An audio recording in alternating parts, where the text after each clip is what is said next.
Since 2004, Monster Hunter had been delighting fans all across the world. It's a series that features action, strategy, and of course, awesome monsters that defy the imagination. Many of those monsters offer fun battles that require you to think on your feet and use items and gear to your advantage. And once you finally defeat them, you're rewarded with a deep feeling of satisfaction. Unfortunately, many other monsters seem to only serve to test your patience. They are not fun, they're often not well designed, and encountering them feels less like an exhilarating battle and more like a chore. I'm Scott, and today Scarlett Media presents the top 10 monsters that almost ruined Monster Hunter games. So grab your best armor and weapons, and don't forget to destroy the like and subscribe buttons. Unlike fighting the monsters on this list, you might actually enjoy it. Number 10. Bazelgeuse. The simple joys of wandering around the open world and fighting monsters. That is, at least until a screeching wyvern drops out of the sky to crash the party. Bazelgeuse goes by many names: Bagel Goose, Beetlejuice, Annoying Jerk. Whatever you call him, it seems that his whole goal is to ruin your fight. To be fair, the Monster Hunter lore states that Bazelgeuse is actively drawn to the sounds of battle, hoping to disrupt it and claim the kill for himself. But that's exactly what makes him so bothersome. To make matters worse, he scatters nearly impossible to avoid explosive scales all around the battle area, making a tough battle far more difficult. And good luck avoiding him. He's found throughout all of Monster Hunter World's major areas. If you're planning on having a good time in the game, just make sure to carry some dung pods with you at all times. There's a sentence I never thought I'd have to say. Number 9. Congalala. The Monster Hunter series is known for its imaginative take on monster design. Many of those creatures are iconic simply for how awesome they look.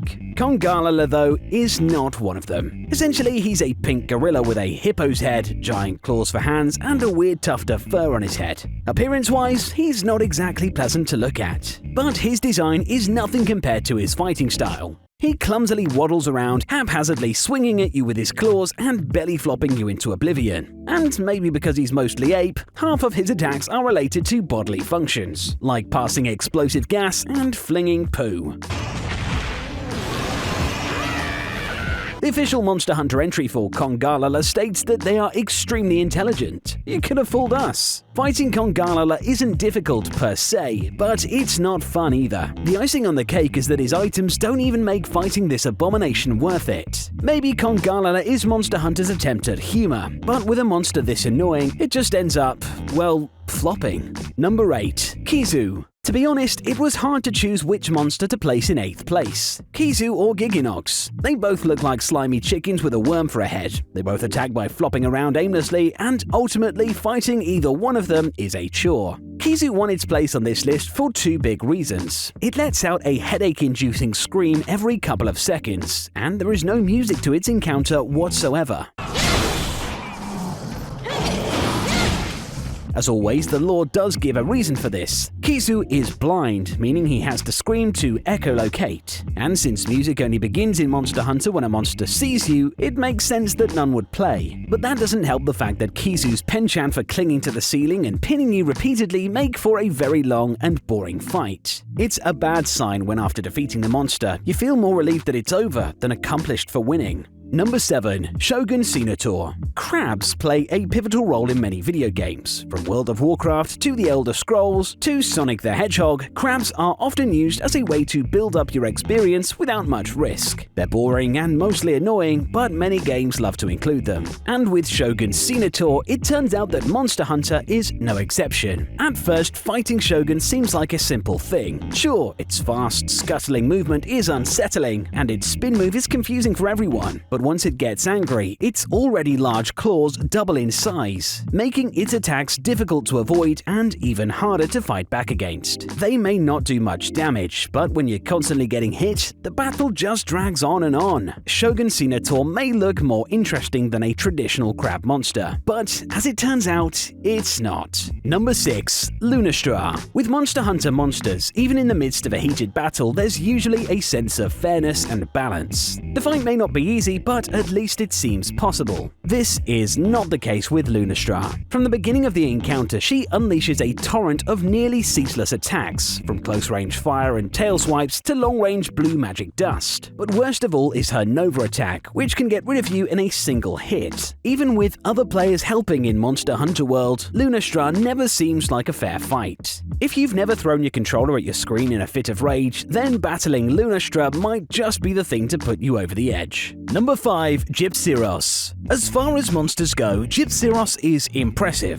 at least on paper. He's one of the largest and heaviest bird wyverns, but he really just comes across looking like an angry duck. And once the fight begins, you'll lose all of your remaining appreciation for him. Gypceros has a very unique fighting style. He'll spit at you, swing his tail at you, and then play dead. Just when you think the battle's over, he springs back to life for another round of pecking and poisoning. And if you think that potions and antidotes will help you, just wait until he steals half the items right out of your inventory. You'll certainly run into him at some point, but the longer you can go without fighting this monster, the better. Number 4. Jyuratodus. Jyuratodus are Piscine wyverns first introduced in Monster Hunter World. I would count the fact that we managed to go 14 years without them in the series as a major blessing. Fighting Jyuratodus isn't exactly difficult. He's basically an overgrown fish after all. But what earns him a spot on this list is how positively tedious his encounters are. Living in the mud as he does, his method of defense is to harden his scales with said mud, making him very difficult to damage without a water-based weapon. But even when you do manage to knock the mud off him, he almost immediately dives out of reach, only to re-emerge covered in,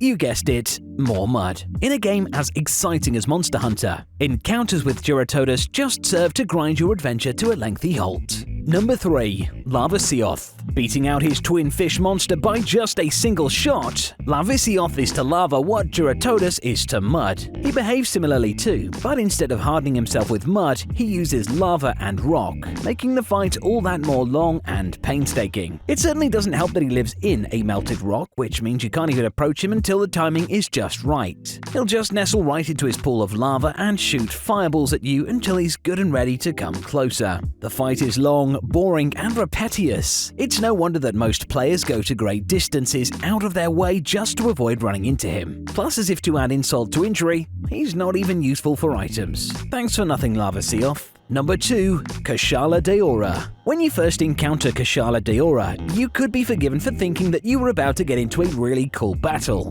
A large metallic elder dragon, he certainly looks the part.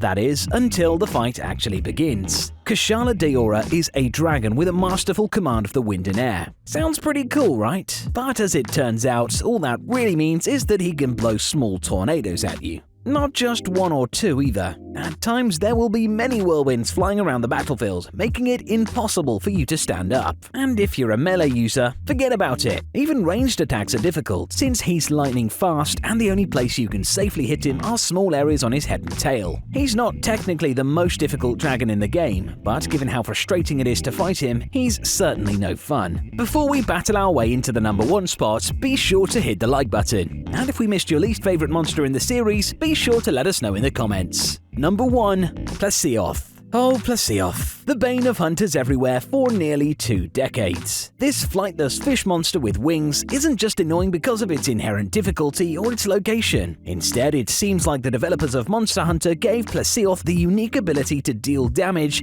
without ever touching you. In the first few Monster Hunter games, its notorious hip check somehow manages to hit you from miles away. It rarely left the water, making it extremely difficult to return damage. And even when you did finally get close, its patternless tail spins and belly slides made it impossible to anticipate where the attack was coming from. More recent games in the series managed to reduce his enormous hitbox, but as far as we're concerned, he's still the least liked and most aggravating monster in the entire series. And as the third Piscine wyvern on this list, I'm starting to get the feeling that there are just too many fish in the Monster Hunter Sea. And with that, our list of the top 10 monsters that almost ruined Monster Hunter games has come to an end. Do you agree with our list? What monsters would you have included? Let us know in the comments, and as always, thanks for watching. See you next time.